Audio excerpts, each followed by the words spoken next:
20 సార్లు తప్పించుకున్న జైషే ఉగ్రవాది 21సారి హతం.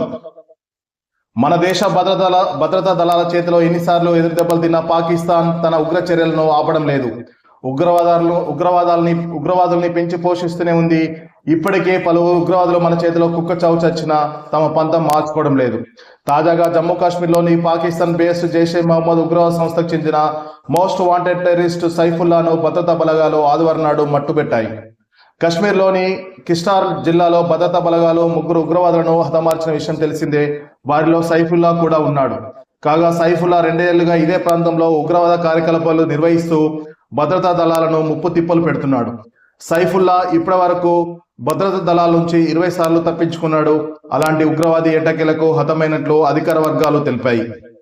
గత కొంతకాలంగా ఉగ్రవాదుల ఏరువేత లక్ష్యంగా కొనసాగుతున్న ఆపరేషన్ ట్రాఫీ ఐలో భాగంగా జమ్మూ కాశ్మీర్ పోలీసులు ఇంటెలిజెన్స్ బ్యూరో వర్గాల విశ్వసనీయ సమాచారంతో చేపట్టిన సంయుక్త ఆపరేషన్ లో ఉగ్రవాదులు హతమైనట్లు వైట్ నైట్ కార్డ్ తెలిపింది.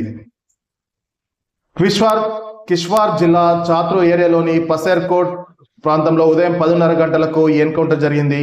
ఆర్మీ, పోలీస్, సిఆర్పిఎఫ్ బలగాలు సంయుక్తంగా ఈ ఆపరేషన్ ను చేపట్టినట్లు వెల్లడించాయి.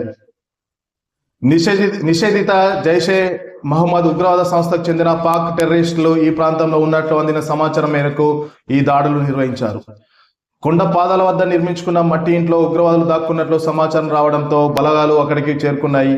దళాల రాకను గమనించిన ఉగ్రవాదులు కాల్పులకు దిగడంతో బలగాలు ఎదురుకాల్పులు జరిపాయి. ఈ కాల్పులో ముగ్గురు ఉగ్రవాదులు హతమైనట్లు వైట్ నైట్ కార్ప్స్ ధృవీకరించింది. ఘటనా స్థలం నుంచి 2 AK-47 రైఫిళ్లను బలగాలు స్వాధీనం చేసుకున్నాయని తెలిపారు. చాత్రో అటవీ ప్రాంతంలో గత నెలలో 6 సార్లు ఉగ్రవాదులకు భద్రతా బలాలకు మధ్య కాల్పులు జరిగాయి. ఈ కాల్పులో ఒక సైనికుడు, ఒక ఉగ్రవాది మృతి చెందారు. తాజాగా 3 ఉగ్రవాదులు హతమయ్యారు.